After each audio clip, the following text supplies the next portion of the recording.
मेरे प्यारे यूट्यूब दर्शकों, आप सभी कैसे हैं? मुझे पूरी उम्मीद है कि आप सभी बेहतर होंगे। आज सुबह से ही व्हाट्सएप पे मेरे कॉलिंग नंबर पे और यूट्यूब पे बहुत सारे मैसेजेज आ रहे हैं। आज का दिन खास भी है कई मायनों में। एनटीपीसी का एप्लीकेशन स्टेटस आया हुआ है। तमाम बच्चे अपने स्टेटस को चेक करके, चाहे वो रिजेक्ट हुए हैं या एक्सेप्ट, वो मेरे व्हाट्सएप पर उन्होंने भेजा है। और जिस तरह की प्रतिक्रिया आरआरसी ग्रुप डी ने दी है, एक ऑफिशियली नोटिफिकेशन डालकर कि आपका मॉडिफिकेशन लिंक नहीं आएगा, एक तरह से रेलवे ने छला है विद्यार्थियों को। वो विद्यार्थी जिन्होंने लंबे समय से इस परीक्षा का इंतज़ार किया था और छोटी सी चूक के कारण, चाहे वो फ़ोटो हो या सिग्नेचर हो, उस चूक के कारण वो उनका फॉर्म रिजेक्ट हो गया, तो उन्हें मॉडिफिकेशन लिंक मिलना चाहिए था।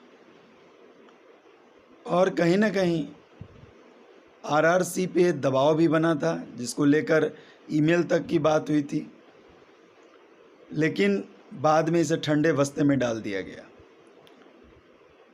कुछ दिनों पहले मैंने वीडियो बनाई थी और उसमें ये कहा था कि आरआरसी ग्रुप डी का मॉडिफिकेशन लिंक आएगा, और मैंने डेट भी बताई थी।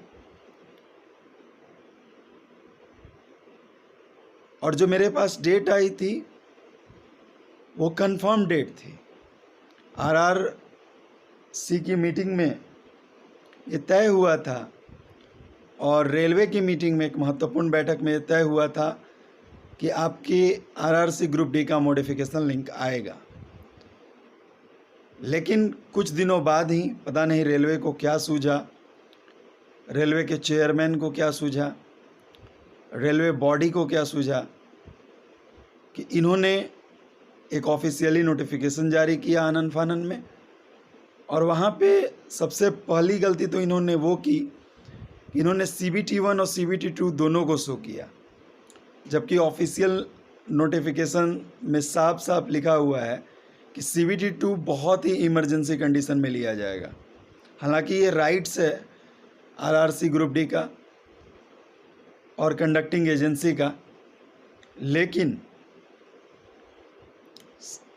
जो ऑफिशियल नोटिफिकेशन में है आपका CBT1 ही होगा। लेकिन जहाँ तक बात है मॉडिफिकेशन लिंक की, तो शायद वो आरआरसी ग्रुप डी को देना चाहिए था, जिन बच्चों का फॉर्म रिजेक्ट हुआ था कई कारणों से। मुझे दुख है, मुझे संवेदना है इस चीज़ की कि रेलवे ने अचानक से पलटी मारी है। ये लगभग तय हो गया था मॉडिफिकेशन लिंक को लेकर। जिस तरह से दबाव बन रहा था रेलवे पे ट्विटर ट्रेंड के माध्यम से, और युवाओं की जो क्रांति थी ट्विटर ट्रेंड की, और डिजिटल जो प्रोटेस्ट था, उसने सरकार को हिला कर रख दिया था। और उसके बाद रेलवे जो है हरकत में आया, और आप देख रहे हैं कि तमाम ऑफिशियल नोटिफिकेशन आने शुरू हो गए। ग्रुप डी का ECA टेंडर जो लटका हुआ था, वो ECA टेंडर भी आया। ग्रुप NTPC का, RRB NTPC का एप्लीकेशन स्टेटस भी आया। CBT1 CBT2 को लेकर गाइडलाइंस भी जारी किए गए। तमाम तरह के ऑफिशियल नोटिफिकेशन आने शुरू हो गए। मतलब विद्यार्थी जब इन्हें जगाएंगे तब ये जागेंगे। बच्चों, मेरे प्यारे विद्यार्थियों, बहुत दुख के साथ कहना पड़ रहा है, मैं अत्यंत पीड़ा में हूँ। क्योंकि जब बच्चे मुझसे बात कर रहे थे तो उनके अंदर जिन बच्चों का फॉर्म रिजेक्ट हुआ था, उनके अंदर मैंने एक खालीपन महसूस किया था। मैं आपसे यही कहना चाहूँगा कि आप निराश न हो। तमाम तरह की बाधाएं ज़िंदगी में आती हैं, और हमें उन बाधाओं में, उन परिस्थितियों में हमें मजबूत रहना चाहिए। हो सकता है कि आपकी ज़िंदगी में इससे बड़ा मुकाम लिखा हो। क्या हुआ अगर ग्रुप डी का फॉर्म रिजेक्ट हो गया और रेलवे ने आपको मौका नहीं दिया? यदि आपने NTPC का फॉर्म भरा है तो आप एप्लीकेशन स्टेटस चेक कीजिए।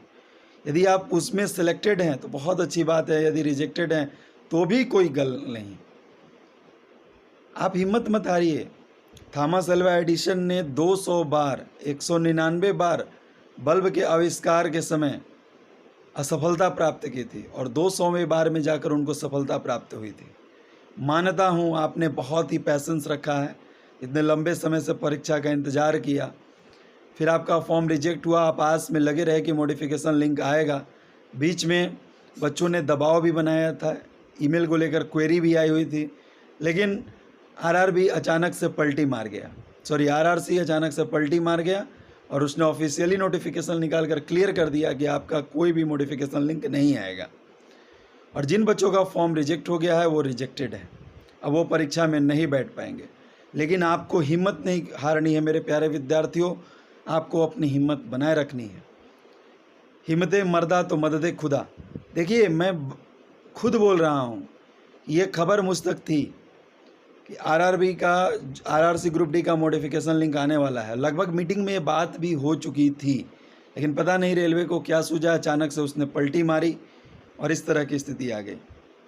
खैर, जो बच्चे रिजेक्टेड हो चुके हैं, जो कटु सत्य है, मैं बताना चाहता हूं कि जो बच्चे रिजेक्टेड हो चुके हैं उनके लिए किसी भी प्रकार का कोई चांस नहीं है। हाँ, एक चीज़ हो सकता है, ट्विटर ट्रेंड, लेकिन आपकी संख्या कम है। जो बच्चे रिजेक्टेड हैं उनकी संख्या कम है, 4 से 5 लाख के करीब। तो ऐसे में बहुत ही मशक्क़त करनी पड़ेगी, क्योंकि रेलवे एनटीपीसी का भी एप्लीकेशन स्टेटस आ गया है, बच्चे अब तैयारी में लगे हुए हैं।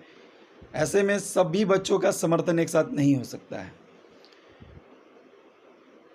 और यदि मैं चिल्लाऊं, मैं बात भी करूं तो बहुत मुश्किल है, बहुत मुश्किल है, क्योंकि उस ऑफिशियल नोटिफिकेशन के आने के बाद मैंने कुछ आरआरबी ऑफिशियल से भी बात की, लेकिन उन्होंने मुझे संकेत दिए कि ये जो नोटिफिकेशन लिंक ना आने की सबसे बड़ी वजह है परीक्षा को जल्दी से निपटाने की कोशिश और परीक्षा जो दबाव है सरकार पे उसको उबारने की कोशिश। इसलिए मेरे प्यारे विद्यार्थियों, निराश नहीं होना है, तमाम बड़ी चीज़ें आएंगी आपके जीवन में। मैं बस यही कहूँगा, कटु सत्य यही है कि जिनका फॉर्म ग्रुप डी में रिजेक्ट हो चुका है वो हो चुका है। और मैंने पहले भी बोला था कि एनटीपीसी का मॉडिफिकेशन लिंक नहीं आएगा, तो एनटीपीसी का फॉर्म जिनका रिजेक्ट हो चुका है वो रिजेक्ट हो चुका है। आप लोग मन लगाकर तैयारी करें। Thank you.